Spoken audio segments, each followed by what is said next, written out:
know Doctor Who. And if you don't, then you can go. Right, hello guys, you're watching Go Doctor Who, and today we're going to do 5 stories, 5 of the 10th Doctor's best stories. We did the 5 of the best 9th Doctor stories last week, so you should check that video out if you haven't already. Without further ado, let's get on to the 10th Doctor. So, yes, the 10th Doctor now. At 5th place, The Last of the Time Lords, the Sound of Drums, Utopia, that 3-part. It was such brilliantness. We got Captain Jack back. We got Professor Yana, who turns into the Master. I am the Master. And he regenerates into John Sim and goes, hello, hello. And it's completely different. We get 2 Masters in this story that are brilliant and dark in their own different ways. And the Doctor stranded in the end of the universe in Utopia with the flesh kind, the humankind. And we get to see humanity at their, poverty at their worst, but manage to try and escape. And then the Master uses that to his advantage and turns them into his own monsters, the Chocolate Flame. And the Master steals the Doctor's TARDIS. I mean, brilliant. That's just so brilliant. Everything's just like ba-bam, ba-bam, ba-bam, ba-bam. It just keeps stepping up again, up again, and up again, until one point we get the Master as Prime Minister of Earth and taking over everything. He literally destroys everything, uses the Chocolate Flame to his will, and Martha's on the hunt for these weapons, but mainly just to spread the Doctor's words and use the satellites the Master did to brainwash people against the Master himself, using the villain's weapon against themselves, as per Doctor Who does. And the Doctor's been took to an old man, and then took even further into a little creature. It's just weird, it's mad, it's interesting, and Martha's family's been tortured. It's such a brilliant story, 3-part story that I could go on and on about, and it's certainly one of the best of David Tennant's stories, but not at first. At 4th place we have the Voyage of the Damned with, of course, Kylie Minogue and the 10th Doctor, and the host.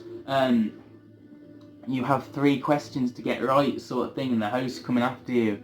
Information, kill.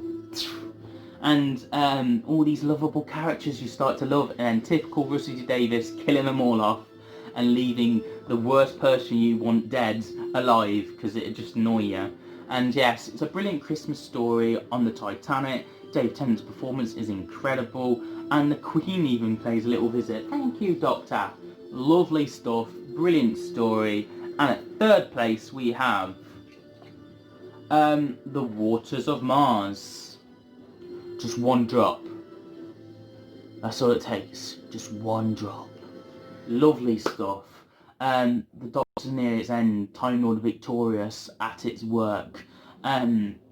Because the Doctor refuses to save these people because it's a fixed point in time. He has to do what history's meant to set it out to be. But no. You know what? All these times I follow the rules and stuff.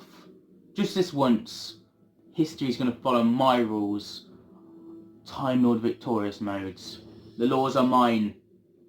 And the Doctor is just lost it with a flick, with an anger. He's just like, you know what? These people are suffering. These people are dying.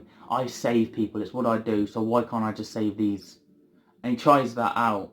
And it backfires on him completely, with the main character killing herself to not change time because she wants the family and the history of the human race to be saved again, and the Doctor's changed time and he weren't meant to.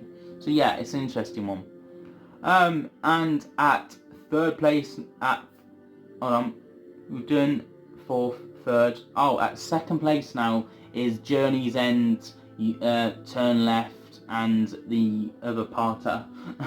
Yes, Captain Jack, Sarah Jane, Torchwood, Sarah Jane Adventures, the companions, Martha, Rose, Mickey, Jackie, K9, you know, 2 David Tennants, Davros, the Daleks, need I go on? There's so many characters in this, and they all don't feel like it's either crowded or packed or any of that.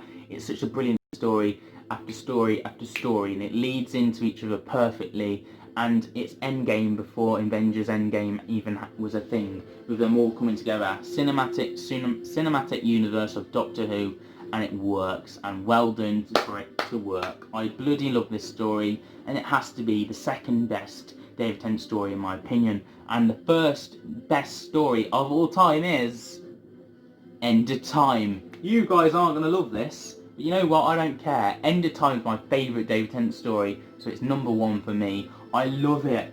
John Sim being everyone, the master race, and for the end of time itself, Rassilon, I will not die, and the Time Lords, and the Gallifrey's back, baby, and the Doctor is pushed to extreme with a gun. Rassilon or Master? Rassilon or Master? Machine. Boom. Fix the problem. I'm still alive. Thank God for that. Wilfred, stop knocking. I'm not going to answer. Oh God, I'm going to answer. Regenerates. Sir Matt Smith. I mean, this story is such a brilliant story. It just constantly ba-bam, ba-bam, ba-bam. Even adding in Donna, and it still works. And it makes you still miss her. And Wilfred, Bernard Cribbin's acting, I bloody love it. And we finally get him as a companion. Yes. He's finally on the TARDIS. Yes. He kills the 10th Doctor. No. I just love this story. I think it's brilliant. I love the lap as well. Everyone's like, oh, he sees all his companions. It's so long. I love it. I love it, mate. I love it. And I don't want to go. Perfectly well done. And the TARDIS blows up. And then Matt Smith just spits on the console and goes, Geronimo! And we lead off to next week. I will be reviewing 5 of the best 11th Doctor stories, so you should check that out. You should check out my 9th Doctor, and I'll see you guys for another video very soon. Let me know your 10th Doctor favourites, or your favourite story, and give this video a thumbs up, get the little bell so you don't miss a video, and subscribe, because we're trying to get the channel goal before the end of the year. I'll see you guys for another video very soon. Have a nice day.